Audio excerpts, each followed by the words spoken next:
जिस दिन रावण ने अपने ही पुत्र की पत्नी को स्पर्श करने का अधर्म किया, उसी दिन लंका की नींव डगमगा गई थी। लेकिन क्या आप जानते हैं, यही एक पाप कैसे रावण के संपूर्ण विनाश का कारण बन गया? नमस्कार आदरणीय दर्शकों, हर हर महादेव। सनातन धर्म की दिव्य भूमि पर जन्मी प्रत्येक कथा केवल मनोरंजन नहीं, बल्कि चेतना का एक गहन आयाम है। हर पात्र, हर प्रसंग किसी न किसी आध्यात्मिक संकेत की ओर संकेत करता है, जो आत्मा के कल्याण से जुड़ा होता है। आज की यह कथा अत्यंत अद्भुत है। यह कोई सामान्य घटना नहीं, बल्कि उस अंधकार का उद्घाटन है जिसमें एक ज्ञानी, तपस्वी और शक्तिशाली राक्षस राज रावण स्वयं अपनी आत्मा को भस्म कर बैठा। जब हम रावण की चर्चा करते हैं तो हमारे मन में उसकी एक भयावह छवि बनती है, एक अभिमानी राक्षस जिसने सीता माता का हरण किया। परंतु क्या आप जानते हैं, रावण ने केवल पराई स्त्री ही नहीं, बल्कि अपनी ही कुलवधू पर भी कुदृष्टि डाली थी। उसके विनाश का वास्तविक कारण न कोई युद्ध था, न ही कोई धनुष बाण। यह था एक ऐसा घृणित अपराध जिसने उसकी कुल मर्यादा को तार तार कर दिया। यह कथा है रावण द्वारा अपने ही पुत्र मेघनाथ की पत्नी सुलोचना के प्रति किए गए अधर्म की। हां, वही रावण जो ब्रह्मा का वंशज कहलाता था, जो शिव भक्त था, जिसने वेदों और शास्त्रों का गहन अध्ययन किया था। जब वही रावण अपनी वासना और अहंकार के वशीभूत हो गया, तब उसने स्वयं ही अपने कुल के पतन की नींव रख दी। धर्मशास्त्रों में कहा गया है, स्त्री किसी भी कुल की मर्यादा होती है। जो पुरुष अपनी कुलवधू का अपमान करता है, वह न केवल स्वर्ग से वंचित होता है, बल्कि पितरों की गति से भी दूर हो जाता है। रावण के साथ भी यही हुआ।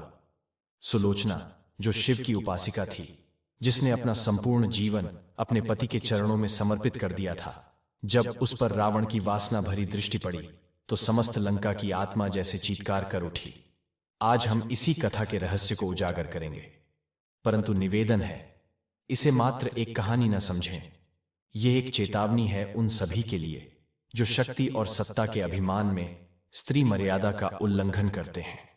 तो आइए जुड़िए हमारे साथ इस रहस्यपूर्ण यात्रा में, जहां हम जानेंगे कि कैसे रावण का छिपा हुआ पाप ही उसके पूर्ण सर्वनाश का कारण बना, और कैसे धर्म की ज्योति के सम्मुख तप, ज्ञान और बल भी व्यर्थ सिद्ध हो जाते हैं। परंतु आगे बढ़ने से पूर्व हम सभी दर्शकों, विशेषकर भाइयों, माताओं और बहनों से हाथ जोड़कर प्रार्थना करते हैं कि इस कथा को पूर्ण श्रद्धा और समर्पण के साथ अवश्य सुने। गरुड़ पुराण में कहा गया है, जो शिक्षा या कथा अधूरी छोड़ी जाती है, वह भी पाप का कारण बनती है। इसीलिए कृपया इस कथा को अंत तक अवश्य सुनें। तो आइए आरंभ करते हैं आज की यह प्रेरणादायक और चेतावनी स्वरूप कथा। पुराने समय की बात है। भंवरगढ़ नामक एक समृद्ध नगर था, जहां धर्मपाल सिंह नाम के चक्रवर्ती सम्राट का शासन था। वे एक धर्मनिष्ठ, न्यायप्रिय और प्रजावत्सल शासक थे। नगर में उनकी न्यायप्रियता की मिसालें दी जाती थीं। उनकी पत्नी रानी कमलिनी सौंदर्य, सरलता और शालीनता की प्रतिमूर्ति थीं। राजा उन पर अटूट स्नेह रखते थे। उनके एक पुत्र तेजवीर सिंह की आयु मात्र 10 वर्ष थी, और साथ ही नवजात जुड़वां बेटियां थीं जो केवल 6 माह की थीं। महल सदैव आनंद और उल्लास से भरा रहता था। एक दिन राजा नगर के निरीक्षण हेतु निकले और भ्रमण करते करते जंगल की ओर बढ़ते चले गए। उनके साथ कुछ सैनिक भी थे। जंगल का दृश्य अत्यंत रमणीय था। चलते चलते उन्हें एक कुटिया दिखाई दी। भूख और प्यास से व्याकुल राजा ने सोचा, यह किसी संत की कुटिया होगी, क्यों न वहीं जल ग्रहण कर विश्राम किया जाए। जैसे ही वे कुटिया के समीप पहुंचे, उन्होंने देखा कि बाहर एक दिव्य संत भगवान का जाप करते हुए ध्यान मग्न थे। राजा ने उन्हें साष्टांग प्रणाम किया। संत ने राजा को आशीर्वाद देते हुए कहा, राजन, आपका हमारी कुटिया में स्वागत है। उन्होंने राजा को जल पिलाया और पूछा, किस उद्देश्य से पधारे हैं? राजा बोले, महाराज, मैं नगर और वन का निरीक्षण करते हुए यहां तक आ पहुंचा। भूख और प्यास ने व्याकुल कर दिया था, इसलिए आपकी शरण में आ गया। संत बोले, राजन, आशा है जल्द से आपकी प्यास शांत हुई होगी। अब मैं आपके लिए भोजन की व्यवस्था करता हूं। यह कहकर वे भीतर गए और थोड़ी देर में विविध स्वादिष्ट व्यंजन लेकर लौटे। राजा एवं उनके सैनिकों ने भोजन आरंभ किया। वह अन्न अत्यंत स्वादिष्ट था। राजा के मन में जिज्ञासा उत्पन्न हुई, आखिर इतनी शीघ्रता से इतने स्वादिष्ट व्यंजन कैसे तैयार हो गए? भोजन के उपरांत उन्होंने संत से यह प्रश्न किया। संत मुस्कुराए और बोले, राजन, अवश्य पूछिए। मैं आपकी प्रजा हूं। आपके हर प्रश्न का उत्तर देना मेरा कर्तव्य है। राजा ने कहा। आप भीतर गए और लौटे तो आपके हाथ में इतने पकवान थे। यह संभव कैसे हुआ? संत बोले, राजन, मैं एक सिद्ध साधु हूं। वर्षों पूर्व मैंने एक महायज्ञ किया था जिसमें समस्त देवताओं को आमंत्रित किया था। वे प्रसन्न होकर मुझे एक बंदर भेंट स्वरूप प्रदान कर गए। आरंभ में मुझे लगा यह कोई साधारण वानर है, परंतु बाद में ज्ञात हुआ कि वह बंदर कोई साधारण प्राणी नहीं, बल्कि एक दिव्य शक्तियों से युक्त वानर है। उसे जो भी आदेश दिया जाए वह तत्क्षण उसे पूर्ण कर देता है। राजा यह सुनकर विस्मयचकित हो उठे। उन्होंने विनम्र स्वर में कहा, महाराज, यदि आपकी आज्ञा हो तो क्या मैं उस दिव्य वानर के दर्शन कर सकता हूं? संत मुस्कुराते हुए बोले, राजन, आप हमारे अतिथि हैं और इस राज्य के अधिपति भी। आपको दर्शन कराने में कोई आपत्ति नहीं है। इसके पश्चात वे राजा को कुटिया के भीतर ले गए। जैसे ही राजा की दृष्टि उस वानर पर पड़ी, उनके हृदय में हर्ष की लहर दौड़ गई। संत ने आदेश देते हुए कहा, हे दिव्य वानर, हमारे सम्राट के लिए पुनः स्वादिष्ट पकवान प्रस्तुत करो। वानर ने सिर झुकाकर आज्ञा स्वीकार की। अगले ही क्षण उसने सिर उठाया और राजा के समक्ष अनेक प्रकार की मिठाइयां प्रकट हो गईं। यह अद्भुत दृश्य देखकर राजा के भीतर लोभ की भावना जागृत हो गई। वह सोचने लगे, इतना विलक्षण वानर जंगल में क्यों रहे? इसे तो महल में होना चाहिए। राजा ने संत से कहा, महाराज, कृपया यह वानर मुझे भेंट स्वरूप प्रदान कर दीजिए। यह मुझे अत्यंत प्रिय लगने लगा है। संत यह सुनकर किंचित स्तब्ध रह गए। उन्हें अनुमान भी नहीं था कि एक धर्मनिष्ठ और दानशील राजा किसी साधु से कुछ याचना करेगा। अपने भावों को संयत करते हुए संत बोले, राजन, यह वानर मैं आपको नहीं दे सकता। यह मुझे यज्ञ के समय देवताओं से वरदान स्वरूप प्राप्त हुआ है। जो वस्तु भेंट में प्राप्त होती है वह किसी अन्य को दी नहीं जाती। और फिर हम तो आपकी प्रजा हैं। राजा का धर्म होता है देना, लेना नहीं। राजा बाहर तो निकल गए, किंतु उनका मन उस दिव्य वानर के प्रति लालसा से भर गया था। जैसे ही वे कुटिया से बाहर निकले, उन्होंने संत पर अचानक आक्रमण कर दिया, परंतु वह वानर तत्क्षण सक्रिय हो गया और राजा के समस्त सैनिकों को परास्त कर दिया। यह सब देख संत भीतर से आहत और रुष्ट हो उठे। उन्होंने अपने तपोबल से राजा को श्राप दे डाला, हे राजन, तुम्हारा वंश नष्ट हो जाएगा। महल में प्रवेश से पूर्व ही तुम्हें यह दुखद समाचार मिल जाएगा और तुम स्वयं भी महल तक जीवित नहीं पहुंच सकोगे। यह श्राप सुनकर राजा भय से कांप उठे। उनका शरीर थरथराने लगा। वे संत के चरणों में गिर पड़े और करुण क्रंदन करने लगे। महात्मा, जो स्वभावतः करुणाशील थे, राजा की दयनीय दशा देखकर थोड़े शीतल हो गए। उन्होंने कहा, हे राजन, अब यह विधि का विधान है, परंतु तुम्हारे पुत्र को मैं इस श्राप से मुक्त करता हूं। वह जीवित रहेगा, किंतु 3 वर्षों के भीतर तुम्हारी रानी और दोनों कन्याएं मोक्ष को प्राप्त हो जाएंगी। केवल तुम्हारा पुत्र इस संसार में शेष रहेगा। राजा शोकाकुल और चिंतातुर अवस्था में महल लौट आए। उस रात्रि रानी कमलिनी ने देखा कि राजा अत्यंत व्यग्र हैं। उन्होंने स्नेहपूर्वक पूछा, स्वामी, आप इतने चिंतित क्यों हैं? आप तो वही राजा हैं जिनके साहस को भय छू तक नहीं सकता। तब राजा ने संपूर्ण प्रसंग रानी को विस्तार से सुना दिया। रानी ने शांत भाव से उत्तर दिया, महाराज, भय को त्यागिए। यदि संत ने श्राप दिया है तो यह विधाता की इच्छा होगी। कम से कम जन्म मरण के चक्र से मुक्ति तो मिलेगी। आप केवल अपनी मूर्खता को लेकर भयभीत हैं। इसमें डरने जैसा कुछ नहीं। समय अपनी गति से आगे बढ़ता गया। 3 वर्षों के भीतर राजा, रानी और उनकी दोनों पुत्रियां इस संसार से विदा हो गए। अब समूचे राज्य का दायित्व राजकुमार तेजवीर सिंह के कंधों पर आ गया। दरबारियों ने उनका राज्याभिषेक किया और वे भंवरगढ़ के नवीन सम्राट बने। राजकुमार अपने पिता की भांति धर्मनिष्ठ, जनहितैषी और न्यायप्रिय राजा सिद्ध हुए। राज्य में एक मंत्री था, जगन्नाथ। वह भीतर से अत्यंत कपटी और लोभी था। वह राजा से मन ही मन द्वेष रखता था, परंतु बाहर से स्वयं को राजा का सबसे बड़ा हितैषी दर्शाता था। राजा अभी नव युवक थे। और अनुभव की अल्पता ही जगन्नाथ के लिए अवसर बन गई। राजा अविवाहित थे। जगन्नाथ सोचता था, यदि किसी प्रकार राजा को समाप्त कर दिया जाए तो उसके लिए सत्ता तक पहुंचना सरल हो जाएगा, क्योंकि शाही परिवार में अब केवल राजा ही शेष थे। जगन्नाथ की एक बहन थी, सुलेखा। वह रूपवती और सौम्य स्वभाव की युवती थी, जो मन ही मन राजा से प्रेम करती थी। वह चाहती थी कि किसी भी प्रकार वह महल की रानी बन जाए। उसका भाई और राज्य का कुल पुरोहित वज्रगुरु दोनों मिलकर राजा के विरुद्ध षड्यंत्र रचने लगे, परंतु उन्हें कोई उचित अवसर नहीं मिल पा रहा था। एक दिन जगन्नाथ और वज्रगुरु आपस में योजना बना रहे थे।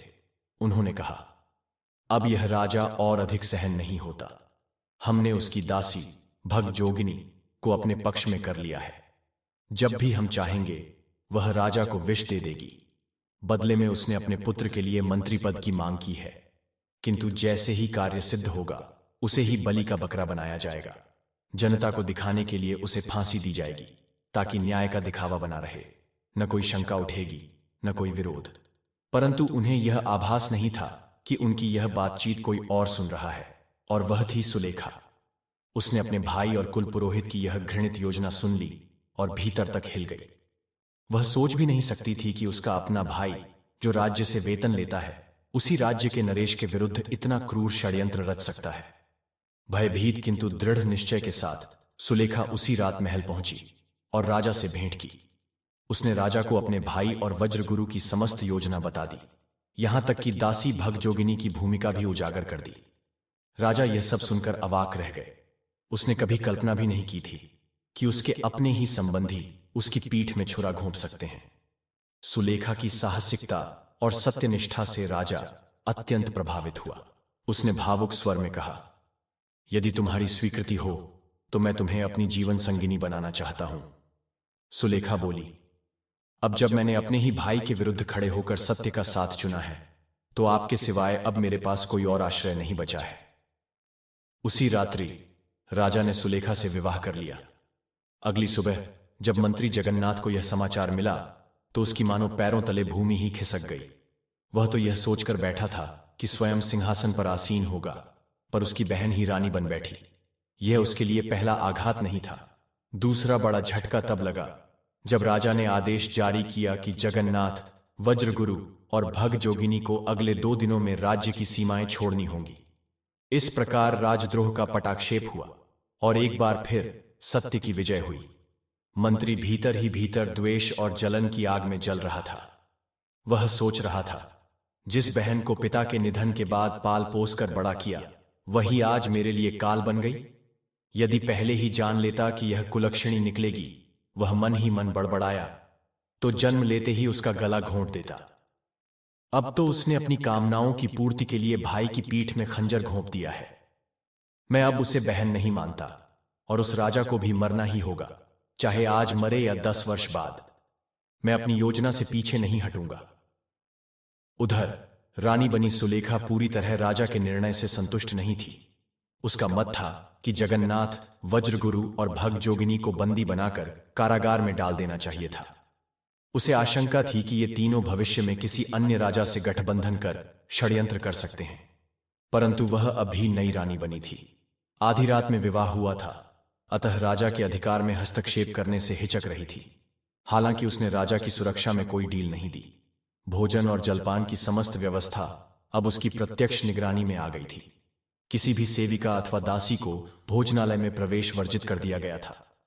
एक ही दिन में सुलेखा ने समूची व्यवस्था बदल दी थी। राजा उसकी सूझबूझ और प्रशासनिक क्षमता से चकित हो उठा। सोचने लगा, कैसी विचित्र बात है, एक भाई लोभ में आकर मेरा शत्रु बन गया और उसी की बहन मेरी रक्षक बन गई।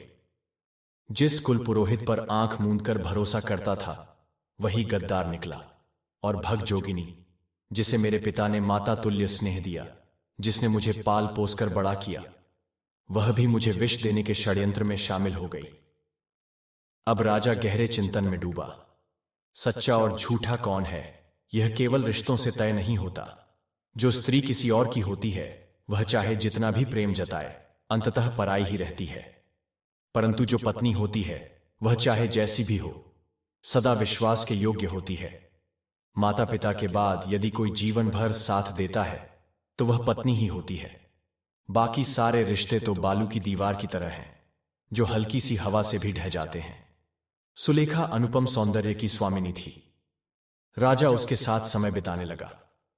कई कई दिन वह अपने कक्ष से बाहर तक नहीं आता। वह अब राजा की आंखों की रोशनी बन चुकी थी। सुलेखा राजा से कहीं अधिक बुद्धिमती और दूरदर्शी थी। यह बात अब स्वयं राजा भी स्वीकार कर चुका था। अब वह हर महत्वपूर्ण निर्णय से पहले सुलेखा की सलाह अवश्य लेने लगा। परंतु राजा एक बड़ी भूल कर बैठा था। उसने जगन्नाथ, वज्रगुरु और भगजोगिनी को देश निकाला दे दिया, वह भी बिना रानी से परामर्श किए। बाद में उसने जब रानी से पूछा, क्या मैंने उचित किया? रानी ने गंभीर स्वर में उत्तर दिया, महाराज, यह आपका सबसे बड़ा भूल रहा। वे तीनों वह कांटे हैं जो जीवन भर आपके मार्ग में चुभते रहेंगे। किसी भी शत्रु को पनपने का अवसर नहीं देना चाहिए। आपने उन्हें दंड नहीं, जीवन दान दे दिया है। अब आपको हमेशा सतर्क रहना होगा। राजा को पहली बार अपने निर्णय पर पश्चाताप हुआ। वह सोचने लगा, मेरे पूर्वजों ने मुझे सिंहासन के साथ साथ अनेक शत्रु भी सौंप दिए हैं। राजगद्दी कोई उत्सव नहीं, यह तो एक तप है जिसमें केवल रसमलाई ही नहीं, मिर्च भी चबानी पड़ती है। राजा और रानी महल में आनंदपूर्वक जीवन व्यतीत कर रहे थे, लेकिन उधर मंत्री जगन्नाथ चुप बैठने वालों में नहीं था। वह वज्रगुरु और भगजोगिनी को साथ लेकर राजा तेजवीर सिंह के शत्रु राजा गजाधर के पास पहुंच गया। वहां पहुंचकर उसने गजाधर को उकसाया, महाराज, कृपया तेजवीर सिंह पर आक्रमण कीजिए। मुझे भंवरगढ़ का सम्राट बना दीजिए। मैं आधा राज्य आपको समर्पित कर दूंगा और अपनी बहन को भी भेंट स्वरूप अर्पित करूंगा। राजा गजाधर क्रोधित हो उठा और बोला, कैसी मूर्खतापूर्ण बात कर रहे हो? यदि मैं तेजवीर को पराजित कर ही दूं तो तुम्हें क्यों सम्राट बनाऊं? और तुम्हारी बहन की मुझे कोई आवश्यकता नहीं है। मेरे गुप्तचरों ने सूचना दी है कि मंत्री की बहन अब तेजवीर की महारानी बन चुकी है। क्या वही तुम्हारी बहन है? जगन्नाथ बोला, हां महाराज, वही है, लेकिन वह अपनी इच्छा से रानी नहीं बनी। तेजवीर ने जबरन विवाह किया है। वह तो आपसे प्रेम करती थी। गजाधर झुंझलाते हुए बोला, बस करो ये बकवास। अब जब वह तेजवीर की रानी है तो तुम्हें प्रसन्न होना चाहिए। तुम्हारी बहन को राजा ने रानी बना दिया, ये कोई छोटी बात नहीं। सामान्यतः कोई राजा मंत्री की बहन से विवाह नहीं करता, वह केवल राजकुमारियों से विवाह करता है। तुम्हारी बातों से मुझे गंध आ रही है, षड्यंत्र की। मैं अभी तुम्हें और तुम्हारे साथियों को बंदी बना सकता हूं, परंतु बेहतर यही होगा कि तुम शीघ्रता से मेरा राज्य छोड़ दो। हमें विश्वासघात करने वाले लोग पसंद नहीं हैं। जगन्नाथ अपमानित होकर बाहर निकला और वज्रगुरु से बोला। गजाधर भी कायर निकला। हम इतना बड़ा प्रस्ताव दे रहे थे, फिर भी नहीं माना। कोई बात नहीं, अब हमें अपनी रणनीति बदलनी होगी। अभी हमारे पास न सेना है न किसी राजा का समर्थन।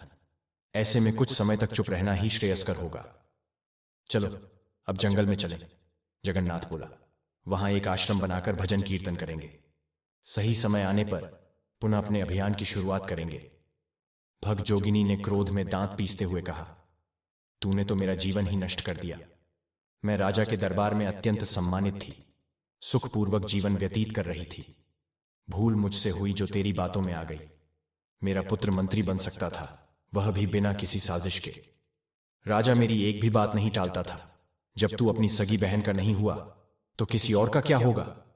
वज्रगुरु झल्लाकर बोला, जगन्नाथ, इसकी जुबान अब अंगारे उगलने लगी है। इससे पहले कि यह आग चारों ओर फैल जाए और हमें ही भस्म कर दे, इसे सदा के लिए शांत कर देना चाहिए। और दोनों ने मिलकर भगजोगिनी की हत्या कर दी। उसके बाद वे दोनों जंगल में चले गए और एकांत में एक कुटिया बनाकर रहने लगे। समय बीतता गया। राजा तेजवीर और रानी सुलेखा को 2 संतानें हुईं, एक पुत्री और एक पुत्र। पुत्री का नाम चमेली रखा गया, वह बड़ी थी। पुत्र का नाम सवर रखा गया, वह छोटा था। समय का चक्र चलता रहा। अब चमेली 15 वर्ष की युवती बन चुकी थी और सवर की आयु 10 वर्ष थी। एक दिन रानी सुलेखा काशी की यात्रा पर निकल पड़ी। उसने भगवान विश्वनाथ से पुत्र प्राप्ति की मनोकामना की थी और वचन दिया था कि पुत्र प्राप्त होने पर वह काशी जाकर दर्शन व चढ़ावा अर्पण करेगी। अतः वह 1 सप्ताह के लिए काशी चली गई। जाते समय उसने राजा से कहा, आप बच्चों का ध्यान रखिएगा और स्वयं भी स्वस्थ रहिएगा। मैं शीघ्र ही लौट आऊंगी। उसी समय दो साधु भंवरगढ़ के राजबाग में आकर टिके। वे कोई और नहीं बल्कि जगन्नाथ और वज्रगुरु ही थे। 15 वर्षों में उन्होंने ऐसा भेष बना लिया था कि उन्हें पहचान पाना असंभव था, पर वे हर किसी को पहचानते थे। राजमहल का हर कोना, हर कमरा, हर कर्मचारी उनके लिए जाना पहचाना था। वे महल के बगीचों तक की स्थिति से परिचित थे। उन्हें यह देखकर प्रसन्नता हुई कि राजा ने महल में बहुत अधिक परिवर्तन नहीं किया था। यह उनके लिए शुभ संकेत था। जब उन्हें ज्ञात हुआ कि रानी महल में नहीं है, तो उनकी दुष्ट योजनाओं को और बल मिला। राजा तेजवीर साधु संतों का अत्यंत आदर करता था और धार्मिक विश्वासों में उसकी गहरी आस्था थी। जब उसे यह पता चला कि दो सिद्ध साधु राजबाग में रुके हैं और वे ज्योतिष में पारंगत हैं, तो उसने उनके लिए उत्तम भोजन एवं निवास की व्यवस्था करवाई। वज्रगुरु ने कुल पुरोहित का रूप धारण किया और जगन्नाथ उसका अनुयायी बन गया। राजा ने सोचा कि ये उच्च कोटि के संत हैं, क्यों न राजकुमार व राजकुमारी का भविष्य इनसे पूछा जाए। अब चमेली विवाह योग्य हो चली थी और राजा चाहता था कि उसका विवाह उचित समय पर हो जाए। अगले ही दिन राजा ने दोनों साधुओं को दरबार में बुलवाया और अनुरोध किया कि वे उसकी संतानों की जन्मपत्री देखकर भविष्यवाणी करें। पहले राजकुमारी चमेली को बुलाया गया। वह सौंदर्य, तेजस्विता और गरिमा की प्रतीक थी। उसके मुख पर दिव्य आभा थी जो बिजली सी दमक रही थी। वज्रगुरु की दृष्टि उस पर पड़ते ही उसकी वासना जाग उठी। उसने मन ही मन निश्चय किया कि चाहे जैसे भी हो उसे हासिल करना है। जब उसे ज्ञात हुआ कि यह जगन्नाथ की भांजी है, तो उसे आशंका हुई कि कहीं जगन्नाथ इस संबंध को स्वीकार न करे, लेकिन वह अपने संकल्प पर अडिग रहा। जरूरत पड़ी तो वह जगन्नाथ को भी रास्ते से हटा देगा। वज्रगुरु ने राजा से गंभीर स्वर में कहा, महाराज, यह कन्या आपकी मृत्यु का कारण बनेगी। जैसे ही इसका 16वां वसंत आएगा, उसी सप्ताहांत में आप प्राण त्याग देंगे। आपकी 13वीं भी पूर्ण नहीं होगी कि राजकुमार का निधन हो जाएगा और शीघ्र ही रानी भी संसार छोड़ देंगी। महज 1 माह में आपका समस्त कुल विनष्ट हो जाएगा। राजकुमारी यह सब सुनकर समझ गई। यह कोई सिद्ध साधु नहीं बल्कि कपट वासना से भरे दुष्ट व्यक्ति हैं। उसकी नजरें दूषित थीं और इरादे भयावह। राजा चिंतित होकर बोला, महात्मा, क्या इस संकट से बचने का कोई उपाय है? साधु बोला, मार्ग तो है महाराज। या तो इस कन्या को एक बक्से में बंद कर नदी में प्रवाहित कर दिया जाए ताकि आपदा किसी और के हिस्से आए, या फिर इसे किसी सिद्ध संत को दान कर दिया जाए। राजा बोला, यदि आप इस संकट को स्वीकार करने को तैयार हों तो मैं अपनी पुत्री आपको समर्पित करता हूं। यह सुनते ही जगन्नाथ का रक्त खौल उठा। उसने सोचा, यह तो मेरी भांजी को ही अपनी पत्नी बनाना चाहता है। भले ही मेरी बहन ने मुझसे विश्वासघात किया हो, पर इस कन्या ने तो कुछ नहीं किया। यह तो मेरी बेटी जैसी है। इससे अच्छा तो होता कि इसे नदी में बहा दिया जाए, लेकिन इसे इस दुष्ट के साथ जाते नहीं देख सकता। वह बोला, महाराज, हम इसे अभी नहीं ले जा सकते, कल इसे साथ ले जाएंगे। राजकुमारी को थोड़ी राहत मिली। उसने सोचा, एक रात बहुत होती है, इस एक रात में सब कुछ बदल सकता है। रात गहराते ही वह महल के गुप्त द्वार से निकलकर जंगल की ओर भाग निकली। जंगल के समीप एक 12 वर्षीय किसान बालक एक मचान पर बैठा फसल की रखवाली कर रहा था। जब पक्षी अपने घोंसलों की ओर लौट गए तो वह भी घर जाने को उतरा। रास्ते में उसने देखा कि एक स्त्री तेजी से जंगल की ओर जा रही है। वह बालक समझ गया कि यह स्त्री घर से भागी है और जंगल में जानवर उसका जीवन खतरे में डाल सकते हैं। वह तुरंत दौड़ा और उसके पास पहुंचकर बोला, बहन, इतनी रात को कहां जा रही हो? जंगल में शेर है, वह तुम्हें खा जाएगा। राजकुमारी बोली, भाई, मैं इसी कारण जंगल जा रही हूं। बालक बोला, तुमने मुझे भाई कहा, अब मैं तुम्हारा भाई हूं और मैं तुम्हें अपनी कसम देता हूं, एक कदम भी आगे नहीं बढ़ाना। राजकुमारी ठिठक गई। उसे लगा जैसे उसका अपना सगा भाई उसे रोक रहा है। बालक बोला, चलो मेरे साथ घर चलो, सुबह जो कहोगी मैं तुम्हें वहां छोड़ आऊंगा। राजकुमारी ने उत्तर दिया, मेरा अभी विवाह नहीं हुआ है, पहले घर चलो, फिर मैं सब कुछ बताऊंगी। बालक उसे अपने घर ले गया। वहां उसके माता पिता रहते थे। उन्होंने लड़की को देखकर स्नेह से कहा, हमें तो एक बेटी की कमी खलती थी, भगवान ने अब वह भी पूरी कर दी। अब भाई के लिए बहू लाना बहन की ही जिम्मेदारी होती है। लड़की विनम्रता से बोली, बाबा, मैं अनाथ हूं। यदि आप मुझे स्वीकार कर लें तो मेरे लिए आप ही माता पिता के स्थान पर होंगे। वृद्ध ने भावुक होकर कहा, बेटी, तू अब हमारी ही संतान है। इस प्रकार वह राजकुमारी अब एक सामान्य बालिका बनकर किसान के घर रहने लगी। उधर बगीचे में वज्रगुरु ने अंततः जगन्नाथ की हत्या का संकल्प ले लिया। वह कटार हाथ में लेकर उसकी ओर बढ़ा, परंतु जगन्नाथ भी सजग था। उसने भी निश्चय कर लिया था कि यदि यह दुष्ट जीवित रहा तो मेरी भांजी को पत्नी बनाकर मेरा कुल कलंकित करेगा। जैसे ही वज्रगुरु वार करने दौड़ा, जगन्नाथ ने पहले ही आक्रमण कर दिया। वज्रगुरु रक्त रंजित होकर भूमि पर गिर पड़ा। उसकी कराह सुनकर राजा के सैनिक वहां पहुंच गए और जगन्नाथ को बंदी बना लिया। वज्रगुरु की वहीं मृत्यु हो गई और राजा को इसकी सूचना तत्काल दे दी गई। राजा ने उसी समय दरबार बुलाया और आदेश दिया कि दूसरे साधु को दरबार में प्रस्तुत किया जाए। जब जगन्नाथ को दरबार में लाया गया, राजा ने कठोर स्वर में पूछा, तुमने अपने साथी साधु की हत्या क्यों की? जगन्नाथ ने सिर झुकाकर उत्तर दिया, महाराज, मैंने हत्या नहीं की, केवल अपनी रक्षा की है। यदि मैं चुप रहता तो वह मुझे मृत्यु के घाट उतार देता, फिर बहुत बड़ा अन्याय हो जाता। वह मेरी भांजी को जबरन अपनी पत्नी बना लेता। महाराज, जब बात खून की आती है तो जंगली जानवर भी चीख उठते हैं। मैं तो फिर भी एक मनुष्य हूं, चाहे जितना भी दोषी क्यों ना रहा हो। राजा ने तीखे स्वर में कहा, साफ साफ बताओ, तुम कौन हो? जगन्नाथ ने विनम्रतापूर्वक उत्तर दिया, महाराज, मैं आपका पूर्व मंत्री जगन्नाथ हूं और साथ ही आपका साला भी।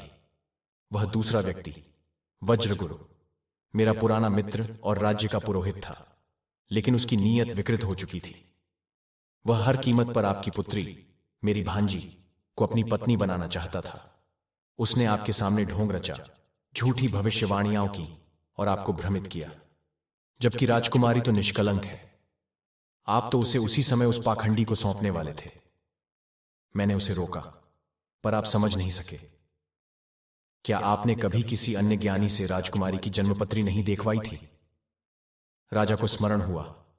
हां, एक सिद्ध महात्मा ने कहा था कि राजकुमारी का भाग्य अत्यंत प्रबल है, वह 100 वर्षों में राज्य की महारानी बनेगी। राजा आत्मग्लानि से भर गया। कितना मूर्ख हूं मैं, उस भविष्यवाणी को भूल गया और इन पाखंडी साधुओं की बातों में उलझ गया। सच में रानी यदि यहां न होती तो कितना अनर्थ हो जाता। राजा ने तुरंत एक दासी को आदेश दिया, जाओ, राजकुमारी को अभी बुलाओ, मुझे उससे क्षमा मांगनी है। कुछ समय बाद दासी लौटकर बोली, महाराज, राजकुमारी अपने कक्ष में नहीं है। राजा व्याकुल हो गया। उसने महल के कोने कोने में सैनिक भेजे, पर राजकुमारी कहीं नहीं मिली। गुप्त द्वार खुला पाया गया, जिससे स्पष्ट था कि वह महल से बाहर निकल चुकी थी। अब राजा को घोर चिंता होने लगी, कहीं वह कोई नासमझी भरा कदम ना उठा ले। उसे रानी की बात याद आई, बेटा बेटी का ध्यान रखना। राजा ने उसी रात आदेश दिया, तालाब, नदी, जंगल, नाला, हर स्थान छान मारा जाए, एक भी कोना ना बचे। राजा ने साथ ही जगन्नाथ को कारागार में डालने का निर्देश दिया और कहा, इस विषय पर अंतिम निर्णय अब रानी लेंगी, क्योंकि यह उनके मायके का मामला है। सैनिक कई दिनों तक खोजबीन करते रहे, किंतु राजकुमारी का कोई सुराग नहीं मिला। 5 दिन बाद रानी काशी से लौटी। जब उन्हें राजकुमारी के लापता होने की सूचना मिली तो उन्होंने सिर पकड़ लिया। अब कोई आशा नहीं बची, उन्होंने करुणा से कहा। समय का पहिया चलता रहा। धीरे धीरे 1 वर्ष बीत गया। उधर राजकुमारी राजमहल से केवल 7 मील दूर एक किसान परिवार के साथ जंगल किनारे रह रही थी। वह सामान्य वस्त्र पहनती और अपने मुंह बोले भाई के साथ बाजार जाती थी। वह सभी को पहचानती थी, परंतु कोई उसे नहीं पहचान पाता था, क्योंकि वह सदैव घूंघट या चेहरा ढककर बाहर निकलती थी। कई बार वह अपनी मां के पास से भी गुजर जाती थी। राजा से भी आमना सामना हुआ, परंतु कोई उसे पहचान नहीं पाया। एक दिन वह अपने भाई के साथ जंगल में थी। संयोगवश राजा गजाधर का राजकुमार भी उसी स्थान पर आ पहुंचा। राजकुमारी जब अकेली होती तो चेहरा ढकने की आवश्यकता नहीं समझती थी। राजकुमार की दृष्टि उस पर पड़ी वह ठिठक गया। उसका सौंदर्य और तेज ऐसा सम्मोहक था कि वह मंत्रमुग्ध होकर उसे देखता रह गया। वह जानना चाहता था, यह कौन है? उसने किसान बालक से पूछा, यह कन्या कौन है? बालक बोला, हम गरीब लोग हैं, आप तो राजकुमार हैं, कृपया मेरी बहन से दूर रहें। राजकुमार समझ गया, पिता इस विवाह को स्वीकार नहीं करेंगे और यह क्षेत्र विरोधी राजा का है। यहां बल नहीं, केवल प्रेम ही चल सकता है। अब वह प्रतिदिन उस कन्या को देखने जंगल आने लगा। धीरे धीरे राजकुमारी का हृदय भी धड़कने लगा। एक दिन उसने देखा कि उसके पिता के सैनिक राजकुमार को पकड़कर ले जा रहे हैं। राजकुमारी घबरा गई। वह तुरंत अपने मुंह बोले भाई के पास गई और बोली, भाई, तुम्हें मेरी सहायता करनी होगी। आज तुम्हें मेरे साथ राजमहल चलना होगा। लड़का चौंक गया। क्या तुम पागल हो गई हो? अगर हम महल गए तो राजा हमें बंदी बना लेगा, मेरा भी अनर्थ हो जाएगा। राजकुमारी बोली, डरो मत, मैं जानती हूं कि मुझे क्या करना है। तुझे तो जानना ही है ना कि मैं कौन हूं? लड़के ने शांत स्वर में उत्तर दिया, मुझे सब ज्ञात है। तू मेरी बहन है और मुझे कुछ और जानने की आवश्यकता नहीं। राजकुमारी ने कहा, लेकिन यदि आज तुम मेरे साथ नहीं चले तो एक बहुत बड़ा संकट आ जाएगा। लड़का बोला, ठीक है, चलो, लेकिन हमें शीघ्र लौटना होगा। दोनों तत्परता से राजमहल की ओर बढ़े। तब तक राजकुमार को बंदी बनाकर राजा के समक्ष प्रस्तुत किया जा चुका था। राजा अत्यंत क्रोधित था। उसने कहा, क्या तुम जानते नहीं कि हमारे और तुम्हारे राज्य के मध्य शत्रुता कई पीढ़ियों से चली आ रही है? कोई भी व्यक्ति एक दूसरे की सीमा में प्रवेश नहीं करता, और तुम निडर होकर एक मास से हमारे क्षेत्र में डेरा जमाए हुए हो। तुम्हें मृत्यु का भय तक नहीं। इस उद्दंडता के लिए हम तुम्हें शूली पर चढ़ा सकते हैं। राजा ने आदेश दिया, सैनिकों, इस दुर्व्यवहारी को कोड़े मारो और कारागार में डाल दो। यह सुनकर राजकुमारी का धैर्य टूट गया। उसने तुरंत अपना घूंघट हटा दिया और बोली, महाराज, आप मेरे प्रेम की बलि नहीं दे सकते। राजा अपनी पुत्री को देख अवाक रह गया। वह प्रसन्न था कि उसे अपनी बेटी मिल गई, और चकित भी, यह जानकर कि यह वही कन्या है जो बार बार उसके सामने प्रकट होती थी, और यह वही युवक है जो उसके साथ दिखाई देता था। राजा ने कहा, सैनिकों, ठहरो, अब हमारे निर्णय में बदलाव हुआ है। हम इस राजकुमार को ना तो दंडित करेंगे, ना ही बंदी बनाएंगे। राजकुमार भी स्तब्ध था। यह युवती आखिर है कौन? इधर राजकुमारी के साथ आया किसान पुत्र भयभीत था। वह सोच रहा था, बहन ने तो हद कर दी, सीधे महाराज से उलझ गई। अब न जाने हमारे साथ क्या होगा। राजा आगे बढ़ा और अपनी बेटी का ललाट चूमते हुए बोला, बेटी, तू कहां चली गई थी? हम तो तुझे ढूंढते ढूंढते व्याकुल हो उठे थे। राजकुमार ने चैन की सांस ली। जिसे वह एक साधारण कन्या समझ रहा था, वह तो वास्तव में राजकुमारी थी। किसान पुत्र भी अब समझ चुका था कि जिसे वह अपनी बहन मान बैठा था, वह कोई सामान्य स्त्री नहीं, बल्कि राजकुल की कन्या है। रानी भी महल में उपस्थित हो चुकी थी। अपनी बेटी को देखकर वे आनंद से अभिभूत हो उठी। किसान पुत्र विचार करने लगा, अब जब राजकुमारी अपने माता पिता से मिल गई है तो मेरा यहां कोई कार्य शेष नहीं। वह चुपचाप महल छोड़ने की कोशिश कर रहा था। तभी राजा ने पुकारा, ए युवक, ठहरो, तुम कहां जा रहे हो? क्या तुम्हें पता नहीं कि अब हमारे निर्णय में परिवर्तन हो चुका है? अब तुम भी हमारे पुत्र के समान हो, तुम कहीं नहीं जाओगे। लड़का बोला, महाराज, मेरे माता पिता? राजा बोले, आज से वे भी यहीं रहेंगे। राजकुमारी मुस्कुराकर बोली, तो तू भाग रहा था? तू मेरा भाई है, तो भागकर कहां जाएगा? क्या मैंने तेरा घर नहीं देखा? मैं इतने दिन वहीं रही, अब तू भी तो मेरे घर में रहेगा। और जब महाराज ने तुझे पुत्र स्वरूप स्वीकार कर लिया है, तो अब तू मेरा सगा भाई बन गया है। अब मेरे दो भाई हो गए।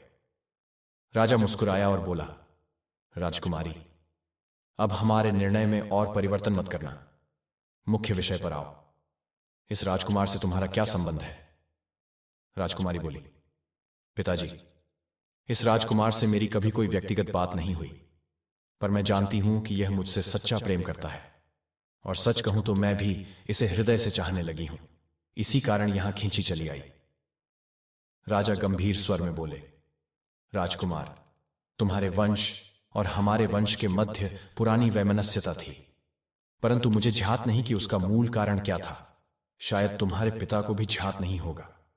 तो जब हम जानते ही नहीं कि यह शत्रुता किस बात की थी, तो फिर उसे आगे क्यों बढ़ाना? आगामी समय तुम्हारा है। तुम्हें नए संबंधों की स्थापना करनी होगी। चलो, हम भी अपने निर्णय में थोड़ा परिवर्तन करते हैं। हम तुम्हारा विवाह राजकुमारी से करवा देते हैं। और इस प्रकार राजा ने राजकुमार और राजकुमारी का विवाह संपन्न करा दिया। रानी ने अपने भ्राता जगर को जेल से मुक्त करते हुए कहा, भाई, अब तू वास्तव में साधु बन जा। वन में जाकर तप कर और जीवन को सुधार। राजा ने उस किसान और उसके परिवार को भी महल में सम्मानपूर्वक स्थान दे दिया। राजा गजाधर भी एक सुंदर और सद्गुणी बहू पाकर प्रसन्न था। रावण ने भगवान शिव को प्रसन्न करने हेतु अत्यंत कठोर तप किया और उनसे दिव्य वरदान प्राप्त किए। वह संगीत का अद्वितीय ज्ञाता था और वीणा वादन में प्रवीण था। उसने रावण संहिता और अर्धनारीश्वर स्तोत्र जैसे कई महत्वपूर्ण ग्रंथों की रचना की। वह भगवान शिव का अनन्य उपासक था। वही रावण जिसने कैलाश पर्वत को उठाने का दुस्साहस किया, किंतु शिवजी ने मात्र अपने अंगूठे के स्पर्श से पर्वत को दबा दिया, जिससे रावण की करुण पुकार उठी और उसी क्षण उसने शिव तांडव स्तोत्र की रचना कर दी। भगवान शिव से ही उसने चंद्रहास नामक एक अमोघ तलवार प्राप्त की थी। वह केवल युद्ध कौशल में ही नहीं, बल्कि कला, संगीत और ज्ञान में भी पारंगत था।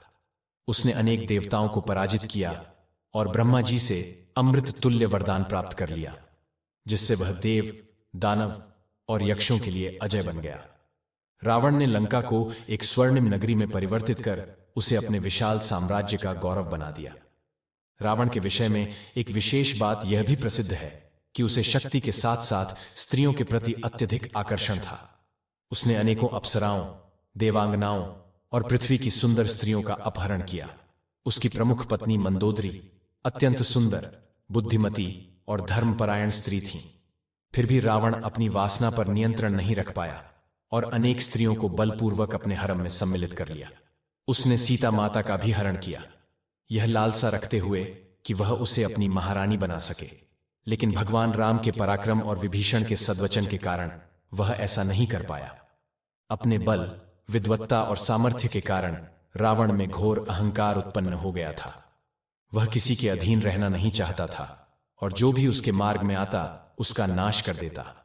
उसे अपने भाई विभीषण की नीतियों से वितृष्णा थी, क्योंकि विभीषण सदैव उसे धर्म के मार्ग पर चलने की सलाह देते थे, जिसे रावण सदा उपेक्षित करता। रावण का परिवार भी विशाल और प्रभावशाली था। उसकी पत्नियों में प्रमुख थीं मंदोदरी, मायासुर की पुत्री और धर्मनिष्ठा की प्रतिमूर्ति धन्य मालिनी, वज्रज्वाला और इल्ला। रावण के पुत्रों में प्रमुख थे मेघनाद, जिसने इंद्र को पराजित कर बंदी बनाया था, अतिकाय, जिसका वध केवल ब्रह्मास्त्र से संभव था, अक्षय कुमार, जो वानर सेना से युद्ध करते हुए मारा गया, रांत और देवांतक, जो राम रावण युद्ध में वीरगति को प्राप्त हुए। रावण एक विलक्षण प्रतिभा का धनी था, परंतु उसकी सबसे बड़ी कमजोरी उसका घमंड और वासना थी। अब आता है वह गूढ़ प्रश्न, जो रावण के चरित्र पर सबसे बड़ा कलंक बन सकता है। क्या रावण ने वास्तव में अपनी पुत्र वधू के साथ संबंध स्थापित किए थे? इस प्रश्न का उत्तर समझने के लिए हमें रावण के जीवन के सबसे गोपनीय अध्यायों में प्रवेश करना होगा, पौराणिक तथ्यों की गहराई में उतरकर। अब जानते हैं उन स्त्रियों के बारे में जिनका रावण ने अपहरण किया था और जिनसे जबरन संबंध स्थापित करने का प्रयास किया। रावण जितना शिव का भक्त, ज्ञानी और वीर था, उतना ही अहंकारी, वासनालिप्त और स्त्री लोभी भी था। उसने कई स्त्रियों का बलात्हरण किया और अनेक को विवाह हेतु बाध्य करने का प्रयास किया। अब सुनिए उन प्रमुख स्त्रियों की कथाएं जिनसे रावण ने जबरन संबंध बनाने का प्रयास किया था। पहली कथा वेदवती की। वेदवती भगवान विष्णु की परम भक्त थीं। वे तपस्या में लीन एक तपस्विनी थीं और राजा कुशध्वज की पुत्री थीं। एक बार रावण आकाश मार्ग से यात्रा करते समय वन में एक अत्यंत सुंदर स्त्री को ध्यानमग्न अवस्था में देखता है। वेदवती के सौंदर्य और तेज को देखकर रावण वासना से भर गया। उसने पूछा, हे सुंदरी, तुम कौन हो और किसकी प्रतीक्षा में यह तप कर रही हो? वेदवती ने उत्तर दिया, मैं भगवान विष्णु को अपने पति के रूप में प्राप्त करने हेतु तपस्या कर रही हूं। रावण हंस पड़ा और बोला, भगवान विष्णु की क्या औकात मेरे सामने। मैं लंका का सम्राट हूं, तुम मेरी रानी बनो, मैं तुम्हें तीनों लोकों का सुख दूंगा।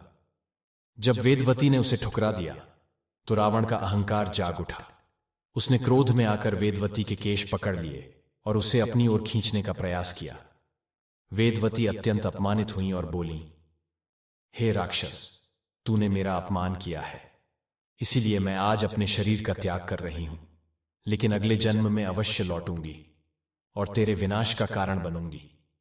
यह कहकर वेदवती ने अग्नि में प्रवेश कर आत्मदाह कर लिया। ऐसा माना जाता है कि वेदवती ने ही अगला जन्म सीता माता के रूप में लिया और वही अंततः रावण के संपूर्ण पतन का कारण बनी। मंदोदरी की कथा। रावण की प्रमुख पत्नी मंदोदरी उसे स्वेच्छा से नहीं बल्कि विवशता में मिली थी। मंदोदरी एक धर्मपरायण, पतिव्रता और अत्यंत बुद्धिमती स्त्री थीं। वे मायासुर की पुत्री थीं, जो एक महान वास्तुशिल्पी और मायावी शक्तियों का स्वामी था। मंदोदरी की माता हेमला एक अप्सरा थीं, जो सुंदरता और तपस्या की प्रतिमूर्ति थीं। मंदोदरी का जन्म एक राक्षसी कुल में हुआ, लेकिन उन्होंने बचपन से ही भगवान शिव की कठोर उपासना की। उनकी इच्छा थी कि उनका विवाह किसी ऐसे पुरुष से हो जो धर्मनिष्ठ, सच्चा योद्धा और सम्मान देने वाला हो। मंदोदरी इतनी अनुपम सौंदर्यवती थीं कि उनकी तुलना स्वर्ग की अप्सराओं और देवियों से की जाती थी। अपनी युवावस्था में उन्होंने दिन रात भगवान शिव की उपासना करते हुए यह वर मांगा कि उन्हें एक ऐसा जीवन साथी मिले जो केवल बाहुबल ही नहीं बल्कि चरित्र में भी श्रेष्ठ हो। मंदोदरी के पिता मयासुर भी यही कामना करते थे कि उनकी पुत्री का विवाह किसी ऐसे योग्य, धर्मपरायण और मर्यादित पुरुष से हो जो उसे उसका उचित सम्मान दे सके। किंतु विधि को कुछ और ही स्वीकार्य था। रावण, जो त्रैलोक्य विजेता बन चुका था, अपनी अपार शक्ति के बल पर देवताओं, गंधर्वों, नागों और मनुष्यों तक को परास्त कर चुका था। उसका अभिमान इस हद तक बढ़ चुका था कि वह स्वयं को सर्वोच्च मानने लगा। वह सोचता, इस संसार की सबसे सुंदर स्त्री केवल मेरी रानी बनने योग्य है।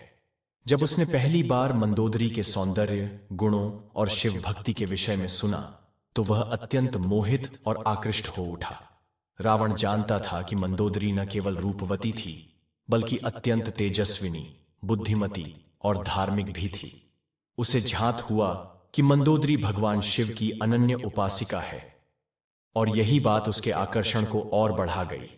उसने मन में ठाना, यदि मंदोदरी मेरी पत्नी बन जाए तो मैं संपूर्ण जगत का सबसे अजेय और पूर्ण पुरुष बन जाऊंगा। इसी विचार से प्रेरित होकर रावण ने मयासुर से मंदोदरी का हाथ मांगा, परंतु मयासुर, जो एक गंभीर, ज्ञानी और दूरदर्शी असुर था, रावण के स्वभाव को भलीभांति समझ चुका था।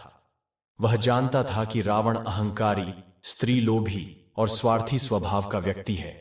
इसीलिए उसने रावण के विवाह प्रस्ताव को सपाट शब्दों में अस्वीकार कर दिया। यह अपमान रावण सहन नहीं कर सका। उसने क्रोध में तमतमाते हुए मयासुर से कहा, क्या तुम भूल गए कि मैंने स्वयं देवताओं को भी पराजित कर दिया है?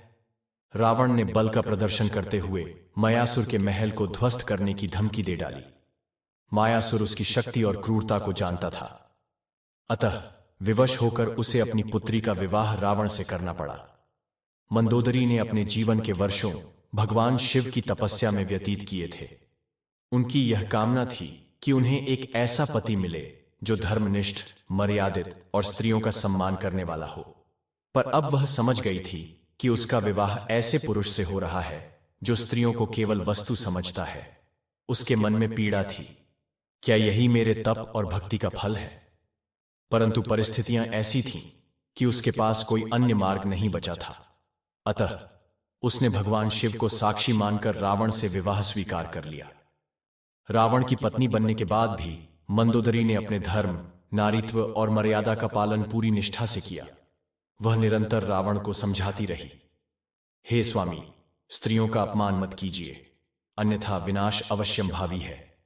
जब रावण ने सीता माता का हरण किया तब मंदोदरी ने उसे अनेक बार सावधान किया, हे नाथ, यह कार्य अधर्म और विनाश का द्वार है। आप श्री राम से युद्ध मत कीजिए, लंका नष्ट हो जाएगी। पर रावण ने मंदोदरी की एक भी बात न मानी। जब वह युद्ध हेतु प्रस्थान कर रहा था, मंदोदरी ने आखिरी बार कहा, यदि आप श्री राम से युद्ध करेंगे तो आपका अंत निश्चित है। पर रावण ने उसे डपटते हुए कहा, मंदोदरी, तुम डर रही हो, मैं राम को पराजित कर लौटूंगा। मंदोदरी की भविष्यवाणी सत्य सिद्ध हुई। रावण मारा गया, लंका भस्म हो गई और मंदोदरी विधवा हो गई। रामायण में मंदोदरी को महान स्त्री पात्रों में स्थान प्राप्त है। उन्होंने कभी अपने पति के अधर्म का समर्थन नहीं किया, बल्कि हर संभव प्रयास किया कि वह नीति और मर्यादा के मार्ग पर लौट आए। परंतु रावण वासना और घमंड में अंधा हो चुका था। रावण समाप्त हो गया, पर मंदोदरी की गौरवशाली बुद्धिमत्ता और नारी गरिमा अमर हो गई।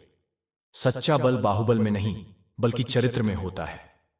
जो स्त्रियों का सम्मान नहीं करता, उसका अंत रावण जैसा ही होता है। मंदोदरी का जीवन इस अमर सत्य का उदाहरण है। माता सीता को भी रावण ने अपनी रानी बनाने की अभिलाषा की थी, लेकिन वह मां जगदंबा को स्पर्श तक न कर सका। सीता अयोध्या की महारानी भगवान श्री राम की अर्धांगिनी थीं। जब शूर्पणखा ने लक्ष्मण से विवाह की इच्छा जताई और अस्वीकार होने पर अपमानित हुई, तो वह प्रतिशोध में रावण के पास गई और सीता माता के सौंदर्य की झूठी, अतिशयोक्तिपूर्ण प्रशंसा की। रावण का चित्त उस प्रशंसा से विचलित हो गया और उसने छल पूर्वक सीता माता का हरण कर लिया। उन्हें अशोक वाटिका में बंदी बनाकर रखा गया। बार बार रावण ने विवाह का प्रस्ताव दिया, लेकिन सीता माता ने उसे बारंबार अपमानित और तिरस्कृत किया। रावण की इच्छा थी कि सीता उसकी पत्नी बने, लेकिन यक्ष राजपुत्र के श्राप के कारण वह उन्हें स्पर्श भी न कर सका। श्री राम ने जब रावण का वध किया, तब सीता माता ने अग्नि परीक्षा देकर अपनी पवित्रता और नारी मर्यादा को सिद्ध किया। रावण का अंत हो गया। रावण जितना बलशाली और विद्वान था, उतना ही वह स्त्रियों के प्रति अनैतिक और अपमानजनक व्यवहार करने वाला पुरुष था। जो स्त्रियों का सम्मान नहीं करता, उसकी सत्ता ज्यादा दिन नहीं टिकती। रावण का पतन उसके अहंकार, वासना और स्त्री लोलुपता के कारण हुआ। त्रेता युग में जब देव, दानव और असुरों के बीच संघर्ष जारी था, लंका का राजा रावण अपनी शक्ति, ज्ञान और घमंड के चरम पर था। उसने असंख्य देवी देवताओं, अर्षियों और राजाओं को पराजित किया था, यहां तक कि स्वयं इंद्र भी उससे भयभीत थे। लेकिन जितनी महान उसकी शक्ति थी, उतनी ही गहरी उसकी वासना और स्त्री मोह की विकृति। यही उसकी सबसे बड़ी कमजोरी बन गई और यही उसका पूर्ण विनाश सिद्ध हुआ। रावण की दृष्टि जब रंभा पर पड़ी, वह उस समय स्वर्ग और पृथ्वी के मध्य गमन कर रहा था। रंभा अकेली थी और रावण के भीतर वासना की ज्वाला भड़क उठी। उसका सौंदर्य देखकर वह मोहित हो गया और उसे पाने की दुर्भावना से उसकी ओर बढ़ा। रंभा ने हाथ जोड़कर विनती की, हे लंकेश, मैं आपके लिए पुत्रवधू के समान हूं। मैं आपके भाई कुबेर के पुत्र यक्ष राजपुत्र की प्रियतमा हूं। कृपया मुझे जाने दें। किंतु रावण पर अहंकार और वासना का पर्दा छा चुका था। उसने रंभा की एक भी बात नहीं सुनी। जब उसने देखा कि रंभा लगातार उसे रोक रही है, तब भी वह नहीं रुका। रावण ने बलपूर्वक उसे अपनी बाहों में जकड़ लिया और उसका शील भंग कर दिया। एक घोर अधर्म का कार्य। यह समाचार जब यक्ष राजपुत्र तक पहुंचा, तो वह क्रोध से कांप उठा। उसने रावण को बुलाया और उसके समक्ष शाप उच्चारित किया, तूने मेरी प्रियतमा रंभा का अपमान किया है, जो तेरे लिए पुत्रवधू के समान थी। इसलिए मैं तुझे शाप देता हूं, यदि तू किसी स्त्री को उसकी इच्छा के विरुद्ध छूने का प्रयास करेगा, तो तेरे सिर के 100 टुकड़े हो जाएंगे। यह शाप रावण के लिए एक बंधन बन गया। हालांकि रावण की स्त्री लोलुप प्रवृत्ति समाप्त नहीं हुई, लेकिन अब वह विवश हो गया था। उसने कई स्त्रियों का अपहरण किया, परंतु कभी भी उनके साथ बलपूर्वक संबंध नहीं बना सका। सीता माता का अपहरण उसने किया, लेकिन यक्ष राजपुत्र के श्राप के भय से उन्हें छू भी नहीं सका। रावण के भीतर जो वासना की आग थी, वही अंततः उसके पतन का कारण बनी। रंभा जैसी दिव्य अप्सरा के साथ जब उसने अन्याय किया, तो उस पाप का फल यक्ष राजपुत्र के श्राप के रूप में उसे भोगना पड़ा। रावण की यह विवशता ही उसकी पराजय की सबसे बड़ी गाथा बनी। उसका पतन उसके अहंकार, वासनात्मक स्वभाव और स्त्रियों के प्रति अनादर के कारण हुआ। इतिहास और पौराणिक साहित्य यही सिखाते हैं, जो नारी का अपमान करता है, उसका अंत सुनिश्चित है। रावण बलवान था, विद्वान था, शिव भक्त था। उसने लंका को स्वर्ण नगरी बनाया, देवों को पराजित किया, परंतु उसकी सबसे बड़ी कमजोरी रही स्त्रियों के सम्मान का अभाव। जब उसने वेदवती को छूने की चेष्टा की तो उसने अग्नि में प्रवेश कर लिया और श्राप दिया, मैं अगले जन्म में तेरे विनाश का कारण बनूंगी। जब उसने रंभा का अपमान किया तो यक्ष राजपुत्र ने उसे श्राप दिया, यदि तू किसी स्त्री को बलपूर्वक छुएगा तो तेरा शीश चकनाचूर हो जाएगा। और जब उसने सीता का हरण किया तब भी वह श्राप के कारण उन्हें छू नहीं सका। सीता माता ही उसके विनाश का कारण बनी। स्त्री का अपमान करने वाले का अंत कैसा होता है। रावण से बड़ा उदाहरण कोई नहीं। रावण ने स्त्रियों को केवल भोग की वस्तु समझा। उसने कभी उनकी इच्छाओं, मर्यादाओं और आत्मसम्मान का सम्मान नहीं किया। यही उसका सबसे भयंकर दोष बना। उसने श्री राम जैसे धर्मनिष्ठ पुरुष का अपमान किया और परिणाम स्वरूप उसका सर्वनाश हो गया। इतिहास में कई उदाहरण मिलते हैं जहां वे पुरुष महान कहलाए जिन्होंने स्त्रियों का सम्मान किया। वे आज भी युगों युगों तक पूजनीय बने हुए हैं। श्री राम ने माता, पत्नी और हर स्त्री के साथ मर्यादित व्यवहार किया। उन्होंने सीता माता को पाने हेतु पूरी लंका को भस्म कर दिया, लेकिन कभी किसी अन्य स्त्री पर दृष्टि तक न डाली। छत्रपति शिवाजी महाराज ने भी जीवन भर किसी स्त्री का अपमान नहीं किया। जब उनके सैनिकों ने शत्रु राजा की बहू को उपहार स्वरूप प्रस्तुत किया तो उन्होंने कहा, यह मेरी माता के समान है, और उसे सम्मानपूर्वक सुरक्षित वापस भेज दिया। जो पुरुष स्त्रियों का सम्मान करता है उसे समाज भी आदर और प्रतिष्ठा देता है। वह युगों तक पूजनीय बना रहता है। आज भी जहां स्त्रियों को समानता, अधिकार और सम्मान मिलता है वहां समाज उन्नति करता है, और जहां स्त्रियों का अपमान और उत्पीड़न होता है वहां अराजकता, पतन और विनाश निश्चित होता है। अब आप जान ही चुके हैं कि रावण की बहू कौन थी। रंभा, जो कुबेर के पुत्र यक्ष राजपुत्र की प्रियतमा थीं, वह रावण की होने वाली पुत्र वधू के समान थीं। लेकिन रावण ने अपनी वासना की अग्नि में रंभा को भी जला डाला। उस पाप का फल था यक्ष राजपुत्र का श्राप, और वही श्राप बना रावण के विनाश की नींव। यदि किसी ने अपने ही वंश, अपनी ही आत्मा और अपनी सारी महिमा को स्वयं भस्म किया तो वह रावण था। लेकिन क्या आप जानते हैं, रावण के अंत का कारण केवल कोई युद्ध या शस्त्र नहीं था, बल्कि वह एक ऐसा गुप्त पाप था जो न केवल उसके सिंहासन को उजाड़ गया बल्कि उसकी आत्मा को भी अनंत कलंक में डुबो गया। और वह पाप था अपनी ही बहुतुल्य स्त्री रंभा के साथ किया गया अत्याचार। परंतु रावण का पतन केवल श्रीराम के बाण से नहीं हुआ था। वह तो पहले ही अपने पाप कर्मों से भीतर से सड़ चुका था। उसके पुत्र का नाम था मेघनाद, जिसे लोग इंद्रजीत के नाम से जानते हैं। एक पराक्रमी, शिवभक्त और अद्भुत युद्ध कौशल से युक्त योद्धा। उसकी पत्नी थी सुलोचना, एक धर्मनिष्ठ, पति के प्रति समर्पित और तेजस्विनी नारी, जिसकी मर्यादा, संकल्प और आत्मिक शुचिता की चर्चा देवताओं तक में होती थी।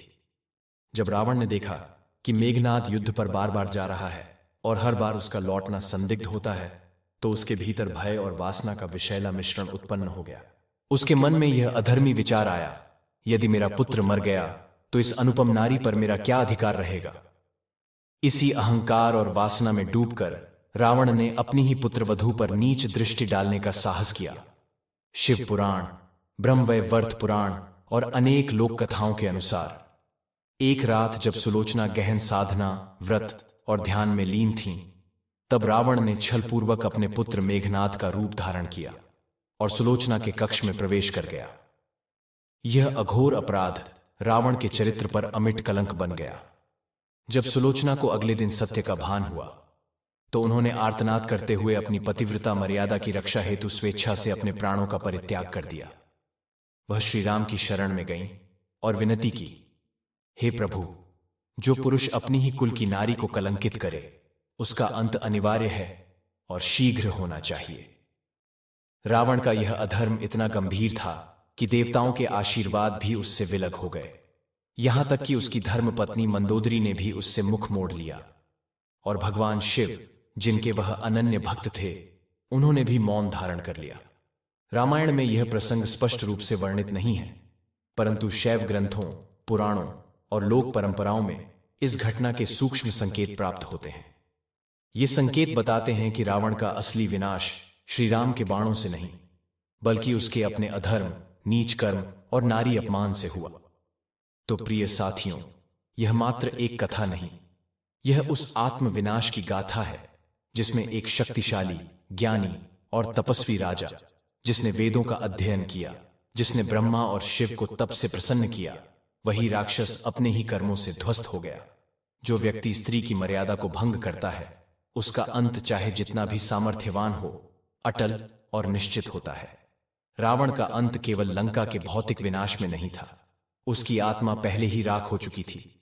यह कथा हमें यह शिक्षा देती है, ज्ञान, शक्ति और भक्ति जब तक धर्म के अधीन है, तब तक वे कल्याणकारी हैं, परंतु जब वही शक्ति अहंकार और वही भक्ति वासना से प्रदूषित हो जाती है, तो वह विनाश का कारण बन जाती है। सुलोचना के आत्मबल और उसकी पतिव्रता निष्ठा ने यह सिद्ध कर दिया कि नारी केवल अबला नहीं, वह धर्म की ध्वजा है, और जो उस ध्वजा को अपवित्र करने का प्रयास करता है, वह चाहे कितना भी महान, ज्ञानी या राजा हो, उसका नाश अपरिहार्य है। यदि आपको यह कथा ज्ञानवर्धक, हृदयस्पर्शी और चेतना को जागृत करने वाली लगी हो, तो कृपया इस वीडियो को लाइक करें और जाते जाते कमेंट बॉक्स में जय श्री राम लिखकर धर्म और नारी मर्यादा के समर्थन में अपनी श्रद्धा व्यक्त करें। हर हर महादेव, जय श्री राम।